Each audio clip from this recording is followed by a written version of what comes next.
Hello and अस्सलाम वालेकुम everyone. आसिया kitchen routine channel में आपको वेलकम करती हूँ। आज हम एक ऐसी चीज़ से पकोड़े बना रहे हैं जिसमें सिर्फ एक ही चीज़ इस्तेमाल होगी और बाकी स्पाइसेस तो इसमें जाएंगे ही।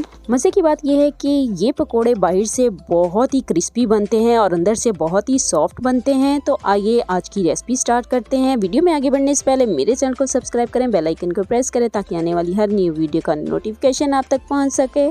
गोलू मोलू से पकोड़े बनाने के लिए यहाँ पर मेरे पास मौजूद हैं आलू। जी हाँ, तो हम इन पकोड़ों में सिर्फ और सिर्फ आलू का इस्तेमाल कर रहे हैं, तभी तो ये इतने क्रिस्पी बनेंगे। मेरे पास जो आलू मौजूद हैं इनका वजन 700 ग्राम से ऊपर है। आलूओं को ग्रेट करने के लिए हमें चाहिए जी ग्रेटर। तो जैसा कि आप देख रहे हैं यहाँ ग्रेटर की जो है 4 साइड हैं, लेकिन हमें सबसे जो मोटी वाली साइड है वो इस्तेमाल करके आलूओं को ग्रेट करना है। आलू यहाँ पर मैंने ग्रेट कर लिए हैं और अब सबसे पहले हमने आलूओं को पानी के साथ धोना है। आलूओं को पानी के साथ धोने का असल मकसद ये होता है कि आलू में जो एक्स्ट्रा स्ट्रेच होता है उसको धो के निकाला जाए। यहाँ पर आप देख सकते हैं कि मैंने 3 से 4 बार पानी चेंज किया है, तब जाके पानी का कलर जो है वो क्लियर नजर आया है। ग्रेट किए हुए आलूओं को स्ट्रेनर में डालेंगे ताकि इनका एक्स्ट्रा पानी जो है वो निकल जाए। ग्रेट किए हुए आलूओं में यहाँ पर अब मैं डाल रही हूँ हरा धनिया बारीक कटा हुआ, हरी मिर्चें यहाँ पर मैंने 5 से 7 बारीक काट ली हैं, ये भी डाल दी हैं। कोरिएंडर सीड्स 2 टेबलस्पून डाल दिए हैं, क्रश करके आपने कोरिएंडर सीड्स को डालना है। चिली फ्लेक्स लिए हैं मैंने 2 टेबलस्पून, नमक लिया है 1 टेबलस्पून और रेड चिली पाउडर लिया है 1 टेबलस्पून। इसके अलावा थोड़ी सी अजवाइन ली है तकरीबन 1 टीस्पून और यहाँ पर ज़ीरा लिया है 1 टेबलस्पून। इन तमाम स्पाइसेस को भी डाल देंगे। अब बारी आती है जी इसमें बेसन डालने की। तो बेसन हमने थोड़ा थोड़ा करके डालना है। पकोड़ों का अमीज़ा बनाने के लिए यहाँ पर मैं पानी का इस्तेमाल बिल्कुल भी नहीं करूँगी और यहाँ पर मैंने 2 टेबलस्पून बेसन डाल दिया है। अब बेसन को अच्छे से मिक्स करना है और यहाँ पर मैं मज़ीद 2 टेबलस्पून बेसन डाल रही हूँ।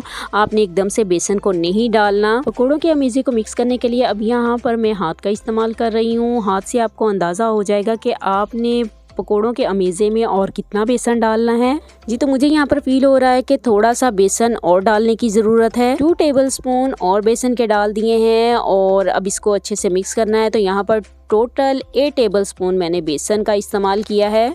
पकोड़ों का अमीज़ा बिल्कुल तैयार हो चुका है और यहाँ पर हमने थोड़ा थोड़ा अमीज़ा उठाना है पकोड़ों का। आप जो भी शेप देना चाहें दे सकते हैं और यहाँ पर मैं राउंड शेप में पकोड़े बनाऊंगी। जी तो गोलू मोलू से पकोड़े बनाते जाएंगे बॉल की शेप में। गरम ऑयल में फिर हमने इनको बना बना के डालते जाना है। पकोड़ों को हमने मीडियम आंच पर फ्राई करना है और 5 मिनट के बाद जब आपको लगे कि पकोड़ों का कलर चेंज हो रहा है तो फिर हमने इसकी साइड को चेंज करना है। मीडियम फ्लेम पर 8 से 10 मिनट तक इनको फ्राई करना है। पकोड़े यहाँ पर तैयार हो चुके हैं, तो आइए इनको डिश आउट करते हैं।